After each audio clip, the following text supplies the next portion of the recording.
Hello to all of you. कैसे हैं आप सभी लोग? उम्मीद करता हूँ आप सब बहुत अच्छे होंगे। आपकी पढ़ाई बहुत अच्छी चल रही होगी। दुनिया देश में बहुत सारी बातें चल रही हैं, चलने दीजिए। आप बस पढ़िए, और पढ़ना बहुत ज़रूरी है। अवेयरनेस अच्छी चीज़ है, पर डिस्ट्रैक्शन बहुत ज़्यादा है, तो फोकस बना के रखिए। सीधे मुद्दे पे आते हैं। तो हमारी आज की जो अगली हेडिंग है वो है मोबिलिटी। देखो, मोबिलिटी का सिंपल मतलब होता है चलना। मोबिलिटी का सिंपल मतलब क्या होता है? चलना। तो पर यूनिट इलेक्ट्रिक फील्ड इलेक्ट्रॉनों की ड्रिफ्ट वेलोसिटी कितनी है? कितना तेज़ी से कोई भी इलेक्ट्रॉन मूव कर पा रहा है, इसे हम क्या बोलते हैं? मोबिलिटी। एग्जाम्पल के लिए समझिए। देखो, हर कंडक्टर के पास फ्री इलेक्ट्रॉन्स होते हैं। क्या होते हैं? Free electrons. और फ्री इलेक्ट्रॉन मोशन करते हैं। आगे चल के आप सेमी कंडक्टर पढ़ेंगे तो हम आपके पास पी टाइप होंगे, एन टाइप होंगे। एक में इलेक्ट्रॉन मेजॉरिटी में होंगे, एक होल मेजॉरिटी में होंगे। वो चार्ज कैरियर हैं। मोबाइल मतलब ले जाना। इलेक्ट्रॉन कितना जा रहा है?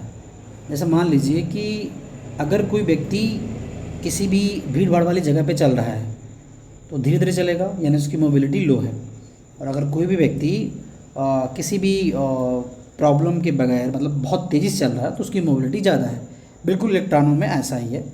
तो आप समझ गए होंगे कि पर यूनिट इलेक्ट्रिक फील्ड कितनी ड्रिफ्ट वेलोसिटी होती है, उसे मोबिलिटी बोलते हैं। और इसको म्यू से रिप्रेजेंट करते हैं। म्यू इक्वल होता है भीड़ी या पानी, क्योंकि ये वेलोसिटी है तो मीटर पर सेकंड होगा, और इलेक्ट्रिक फील्ड का होगा वोल्ट पर मीटर। क्योंकि इलेक्ट्रिक फील्ड का एक फार्मूला होता है E इक्वल V अपान एल। तो V पोटेंशियल और एल मीटर है। तो हम क्या करेंगे, ये जब ऊपर जाएगा, मतलब ये नीचे जो लिखा हुआ है मीटर ऊपर जाएगा तो वोल्ट मीटर इन्वर्स हो जाएगा, और एम एस इन्वर्स पहले से है। तो मीटर मीटर क्या हो जाएगा? m की पावर 2, v की पावर -1, s की पावर -1। ये आपका हो गया the SI unit of mobility. और मोबिलिटी का ये ड्रिफ्ट वेलोसिटी का फार्मूला होता है V D equal small E V tau M L. Small E क्या है? इलेक्ट्रॉन है। वी क्या है? पोटेंशियल है। टाउ क्या है?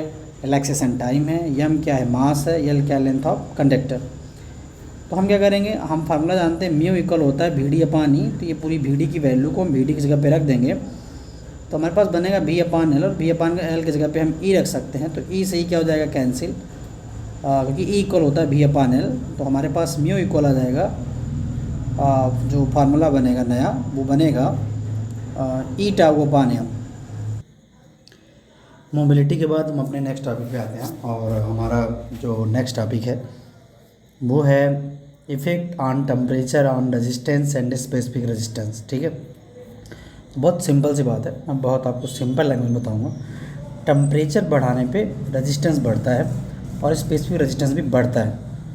मान लीजिए आपके पास कोई एक वायर है, और 0 डिग्री सेल्सियस पे इस वायर का रेजिस्टेंस हम मान लेते हैं R0 है।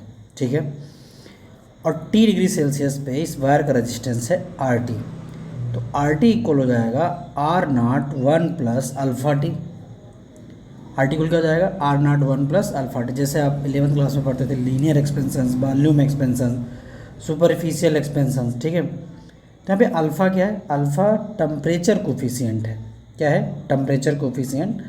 और इसके SI यूनिट क्या होती है? K इनवर्स या डिग्री सेंटीग्रेड इनवर्स। ठीक है, अब आप फार्मूला वो बनाइए जिससे NCERT के 3 क्वेश्चन इस चैप्टर में इस फार्मूले के बेस्ड। जब आप NCERT की एक्सरसाइज में जाएंगे तो question number 3, question number 5 and question number 6 based on the temperature coefficient. ठीक है, इसी फार्मूले पर बेस्ड है। तो आप क्या करेंगे? R0 अंदर मल्टीप्लाई कर दे। मैं ये सब इसलिए बता रहा हूँ, मेरा मानना है कि हर बच्चा समझ सके कि कैसे आ रहा है। ठीक है, बहुत सारे बच्चे बहुत जल्दी पकड़ लेते हैं, पर कुछ बच्चे होते हैं जो पकड़ नहीं पाते। तो उनके लिए मैं ये बता रहा हूँ कि फार्मूला अल्फ़ा कैसे बनेगा। तो ये हो जाएगा R0 अल्फ़ा टी। इधर प्लस बेटा, इधर क्या हो जाएगा? माइनस। ठीक है, और R0 और T इधर मल्टीप्लाई, और इधर क्या हो जाएगा? डिवाइड। तो यहाँ पे T क्या है? Change in temperature. टेम्परेचर कितना चेंज हुआ? टेम्परेचर कितना चेंज हुआ? तो T1 T2 माइनस T1। ठीक है, ये अल्फ़ा। तो अल्फ़ा है क्या? Temperature coefficient. ठीक है, अब ये जो अल्फ़ा है ना, तो इसकी जो वैल्यू होती है वो डिफरेंट टेम्परेचर पे अलग अलग होती है। ठीक है, याद रखना। अल्फ़ा जो होगा वो डिफरेंट होगा अलग अलग टेम्परेचर पे। कोई इसकी वैल्यू कांस्टेंट नहीं होगी। फंस मत जाइए किसी ट्रू फॉल्स या किसी भी स्टेटमेंट में कि the value of alpha is different at a different temperature. ठीक है, किसी भी मेटल के लिए, किसी भी मेटल के लिए जो अल्फ़ा होता है वो पॉजिटिव होता है। क्या होता है? पॉजिटिव। ठीक है। The temperature coefficient of resistance is positive for metal, silver, copper and all. और सेमी कंडक्टर के लिए, किसके लिए? सेमी कंडक्टर के लिए ये अल्फ़ा जो हो जाता है वो नेगेटिव होता है। क्या होता है? नेगेटिव। और एलॉय के लिए, जो एलॉय होते हैं उनके लिए भी टेम्परेचर कोफिशिएंट की जो वैल्यू होती है वो बहुत ही स्मॉल होती है।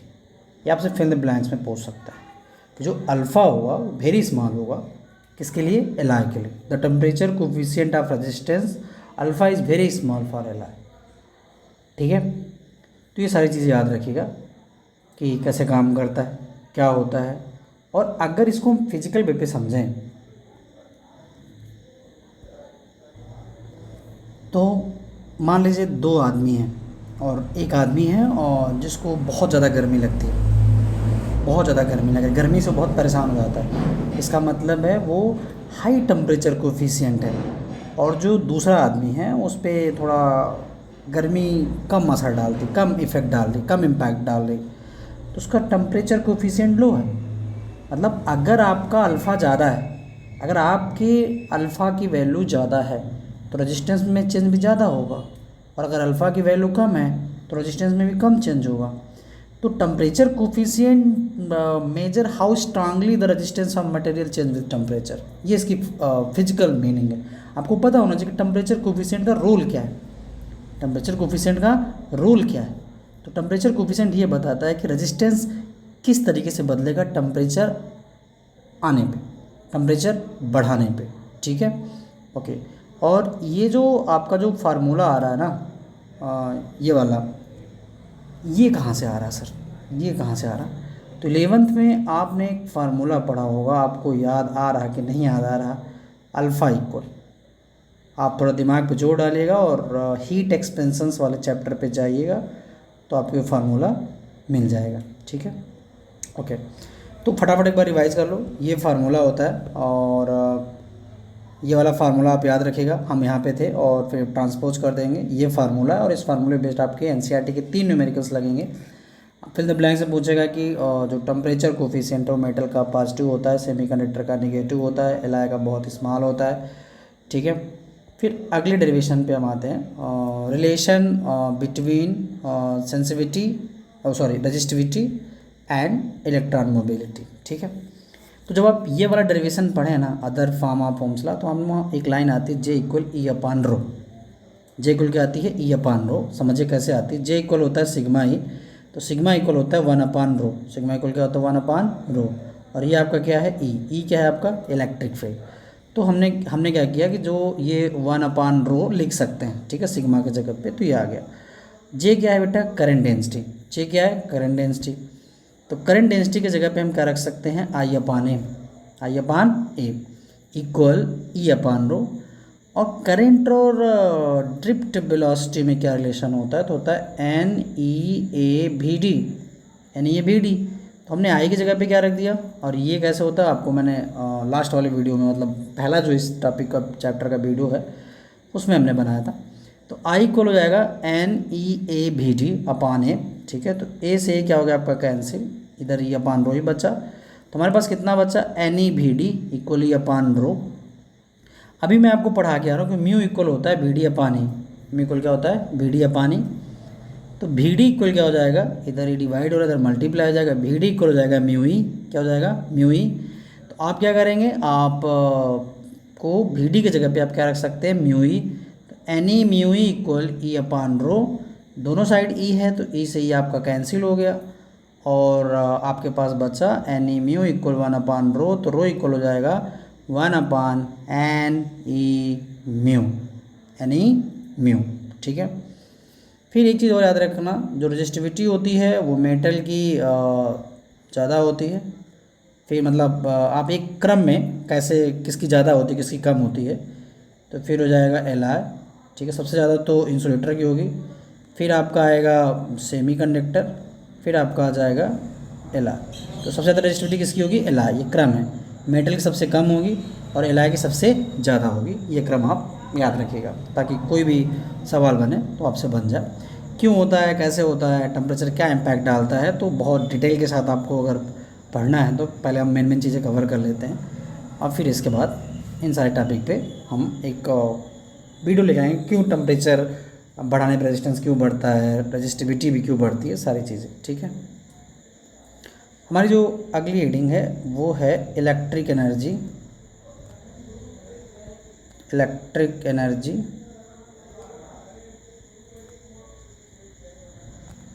And power. ठीक है, अब समझिएगा, होता ये है कि जब किसी वायर में करंट जाता है, मान लीजिए एक वायर है आपके पास, एक वायर है और उस वायर का रेजिस्टेंस कितना है? R। ठीक है, उस वायर में करंट कितना जा रहा है? I जा रहा है और उसमें आप पोटेंशियल डिफरेंस कितना अप्लाइड कर रहे हैं? V अप्लाइड कर रहे हैं। ठीक है, आपके पास क्या है? वायर है और वायर का रेजिस्टेंस कितना है? R, करंट कितना जा रहा है? I, पोटेंशियल डिफरेंस कितना हो रहा है अप्लाइड? V। तो आप सबको पता है कि आप एक फार्मूला पढ़ के आए पोटेंशियल का, V इक्वल होता है W/Q। तो जब आप एक वोल्ट पोटेंशियल डिफरेंस अप्लाइड करेंगे तो आप एक कूलम्ब चार्ज को, जब आप मान लीजिए किसी भी वायर में आप एक वोल्ट पोटेंशियल डिफरेंस अप्लाइड कर रहे हैं, यानी आप एक कूलम्ब चार्ज को लो पोटेंशियल से कहाँ ले जाएंगे? हाई पोटेंशियल की ओर। कहाँ ले जाएंगे? हाई पोटेंशियल की ओर। तो आप कुछ ना कुछ वर्क डन करना पड़ेगा। तो W इक्वल हो जाएगा VQ। W इक्वल क्या हो जाएगा? VQ। अब आप एक फार्मूला जानते हैं, I इक्वल होता है Q/T। तो Q इक्वल क्या हो जाएगा? IT। Q इक्वल क्या हो जाएगा? IT। तो आप Q के जगह पे क्या रख देंगे? Q का वैल्यू रख देंगे तो जाएगा VIT। इसको मान लीजिए equation number first. Question number first. अब बाई ओम्स लॉ, आपने ओम्स लॉ आप सबने पढ़ा है और जो हमारा ओम्स लॉ होता है वो क्या होता है? V equal IR। V equal क्या होता है? IR। तो आप V की जगह पे क्या रख देंगे? IR। तो जाएगा I, एक I पहले से है तो I² RT। ये क्वेश्चन नंबर आपका क्या हो गया? सेकंड। अब आगे देखिएगा, आप फिर जानते हैं कि V इक्वल अगर IR है तो I इक्वल आपका हो जाएगा V/R। तो आप क्या करेंगे? I² के जगह पे R रख देंगे V/R का होल स्क्वायर RT। तो जब आप होल स्क्वायर ओपन करेंगे तो जाएगा V²/R²। ठीक है, V²/R² RT। तो आपका एक R से R कैंसिल होगा और आपके पास बचा V²/RT। ठीक है, इतना बचा। अब देखिएगा बहुत सिंपल वे पे कि एक डिफिनेशन निकल के आएगी कि हीटिंग इफेक्ट ऑफ करंट क्या है? क्या है? Heating effect of current. मैं आपको बार बार बता रहा हूँ कि जैसे ही किसी कंडक्टर में करंट जाएगा, ठीक है, the production of heat due to flow of current. बहुत सिंपल पे क्या? Production of heat due to current, current के कारण। अब ऐसा क्यों हो रहा, इस पे हम बात करेंगे तो आपको बताएंगे कि ऐसा क्यों हो रहा। लेकिन पहले आप सारे फार्मूले लिख लो।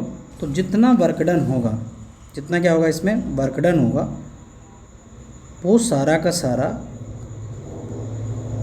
हीट में कन्वर्ट हो जाएगा। किस में होगा? हीट में। मतलब किसी भी वायर पे कितना हीट का प्रोडक्शन हो रहा है, तो आपका जैसे पहला फार्मूला आया था W इक्वल था VIT। इसी W के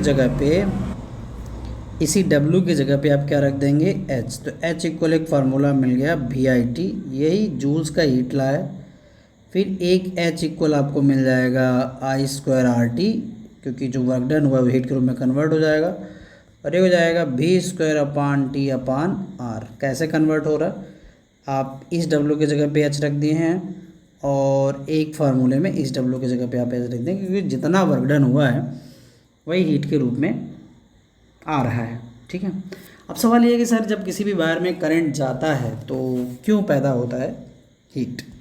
ठीक है, रीजन बहुत ध्यान समझिएगा। देखिए अपने पास कोई पीपीटी वीपीटी है नहीं, अकेला आदमी हूँ, कोई एडिट वेडिट नहीं होता, सीधे रिकॉर्ड होता है और अपलोड होता है। तो आप बस समझने की कोशिश करिएगा, मुझे सुनिएगा और रफ पेन भी अपने सामने रख के कि मैं क्या बता रहा हूँ, क्या पॉइंट करने लायक है। कि किसी भी वायर पे जब आप करंट दे रहे हैं तो हीट कैसे आ रहा है, क्या कैसे आ रहा, हीट कैसे आ रहा। तो आप सबको पता है कि वायर के पास होते हैं फ्री इलेक्ट्रॉन। क्या होते हैं, फ्री इलेक्ट्रॉन। और ये फ्री इलेक्ट्रॉन जब आप किसी भी कंडक्टर पे पोटेंशियल डिफरेंस अप्लाइड करेंगे तो फ्री इलेक्ट्रॉन क्या करेंगे, मोशन करेंगे लो पोटेंशियल से हाई पोटेंशियल की ओर। क्योंकि यहाँ पॉजिटिव होता है और यहाँ निगेटिव होता है तो इलेक्ट्रॉन इधर से इधर जाते हैं, लो पोटेंशियल कहाँ जाएंगे, हाई पोटेंशियल की ओर। जब इलेक्ट्रॉन जाते हैं, आपने ड्रिफ्ट वेलोसिटी में पढ़ा होगा, तो ये इलेक्ट्रॉन होते हैं कोलाइड। इलेक्ट्रॉन क्या होते हैं, कोलाइड, टकराते हैं। इलेक्ट्रॉन क्या होते हैं, कोलाइड। और जब कोई भी इलेक्ट्रॉन टकराएगा तो वह जब टकराएगा तो एक्सेलरेट होगा और अपनी काइनेटिक एनर्जी लूज करेगा। जब इलेक्ट्रॉन एक्सेलरेट क्या लूज करेगा, काइनेटिक एनर्जी। काइनेटिक एनर्जी इनकी घटेगी और जैसे ही काइनेटिक एनर्जी घटेगी तो अब क्या होगा कि ये सिलसिला बार बार होगा, बार बार काइनेटिक एनर्जी घटेगी, एनर्जी लास्ट होगी फिर इलेक्ट्रॉन की। हर कोलिजन्स पे इलेक्ट्रॉन की एनर्जी कम होगी और यही हीट के रूप में ऑब्टेन होती है। किसके रूप में ऑब्टेन होती है, हीट के रूप में ऑब्टेन होती है। इस तरीके से जब किसी भी वायर में करंट जाता है तो हीट पैदा होता है। और हीटिंग इफेक्ट पे कई सारे डिवाइस बेस्ड होते हैं। जैसे आप प्रेस यूज करते हो, इलेक्ट्रिकल प्रेस का मैकेनिज्म यही है, हीटिंग इफेक्ट पे बेस्ड होता है। आप अपने घर में हीटर यूज करते हो, इसी पे बेस्ड होता है। टोस्टर इसी मैकेनिज्म पे बेस्ड है। गीजर पानी गर्म करते हैं, इसी पे बेस्ड है। ओवन, ये सारे के सारे वो डिवाइस हैं जो आपके घर में, आपके किचन में होंगे और ये सब किस पे बेस्ड होते हैं, heating effect of electric current. ठीक है, अगला जो है वो है पावर। क्या है, पावर। पावर क्या बताता है, मान लीजिए किसी भी सर्किट से करंट जा रहा है तो वर्डन कितना हो रहा पर सेकंड। किसी भी सर्किट से क्या जा रहा है, करंट। जब करंट जा रहा है तो वर्क डन कितना हो रहा है पर सेकंड। आपने 11 में पढ़ा होगा, पावर इक्वल होता है वर्क अपॉन टाइम। अगर आप अब भी वीडियो को बहुत ध्यान से देख रहे हैं तो ऊपर एक लाइन मिली थी VIT, वर्क डन की जगह पे VIT अपॉन T। T से T क्या हो गया, कैंसिल। P इक्वल कितना आ गया, VI, वोल्टेज इंटू करंट। अब इसी पे ओम सा लगाते जाइए। पावर की SI यूनिट क्या होती है, वाट होती है। क्या होती है, वाट होती है पावर की SI यूनिट। एक हॉर्स पावर होती है और एक हॉर्स पावर में होते हैं 746 वाट। कितना होता है, 746 वाट। या ओम सा लगा दीजिए आप। भी इक्वल क्या होता है, IR। तो आप भी की जगह पे क्या रख देंगे, IR। तो एक आई पहले से, I²R। ठीक है, फिर आप इस वाले फार्मूले पे भी आप I की वैल्यू निकाल लो, V/R। तो आप क्या करेंगे, I की जगह पे क्या रख देंगे, V/R का होल स्क्वायर इंटू R। तो एक R से R कैंसिल हो जाएगा और ये बच्चेगा V²/R। तो अब देखिए कि पावर और रेजिस्टेंस कैसे रिलेट कर रहे हैं, इन्वर्सली। अगर पावर ज़्यादा है तो रेजिस्टेंस कम होगा और इसका वाइस वर्सा भी सही होगा। अगर किसी बल्ब के पास हाई पावर है तो उसका रेजिस्टेंस लो होगा and vice versa. High resistance है तो पावर लो होगी। पावर क्या दिखाती है किसी भी इलेक्ट्रिकल डिवाइस पे, फिजिकल वे पे समझिएगा। कोई भी इलेक्ट्रिकल डिवाइस, फ़ैन हो गया, बल्ब हो गया, हीटर हो गया, वो कितनी इलेक्ट्रिकल एनर्जी कंज्यूम करेगा 1 सेकंड में, वो पावर है। ठीक है, जैसे एक मान लीजिए एक सिंपल वे समझिए कि एक मिनट में एक बकेट में 20 लीटर पानी भर रहे हैं आप, और दूसरी वाली में 40 भर रहे हैं, तो दूसरी वाली ज़्यादा पावरफुल है क्योंकि उसमें 40 लीटर पानी आ रहा है। तो ऐसे समझिए कि आपके पास दो बल्ब हैं, एक है आपका बल्ब मान लीजिए कि 10 वाट का और एक 100 वाट का है। तो 100 वाट वाला बल्ब ज़्यादा कंज्यूम मतलब ज़्यादा पावर वाला बल्ब है, ठीक है। ये बहुत आसान तरीके से, जैसे आपके मोबाइल का चार्जर जितने पावर का है आपका मोबाइल उतना तेज़ी से चार्ज होगा, ठीक है। और इलेक्ट्रिकल एनर्जी को एक और यूनिट में नापते हैं, जैसे 1 किलोवाट आवर इक्वल होता है 1 वाट इंटू 1 आवर, ठीक है। 1 आवर में आपके होते हैं 3600 सेकंड, और 1 वाट में हो जाएगा 1 joule upon 1 second. Kilowatt hour ले लो अगर, ठीक है, किलो है ना, यहाँ किलो बदलोगे तो हो जाएगा 10 की पावर 3 इंटू 3600, 2 जीरो ये 3 ये, और डेसिमल लगा दोगे तो 3.6 इंटू 10 की पावर 6 जूल। ये आप अपने घर का ना मीटर देखिएगा, और अपने बिजली का बिल जो आपके घर में इलेक्ट्रिसिटी बिल आता है उसमें देखिएगा कि यही, क्योंकि यही किलोवाट आवर को ही वो लोग यूनिट बोलते हैं। आपने लिखा होगा क्या कहलाता है, यूनिट, इतने यूनिट बिजली का बिल आ रहा है, ठीक है। तो ये सारी चीज़ें हैं। हाँ, अगले वीडियो में हम सेल और उससे रिलेटेड टॉपिक लेके आएंगे। Thank you. इसी तरह प्यार और सपोर्ट बनाए रखिए, थोड़ा सपोर्ट करिए और पढ़ते रहिए।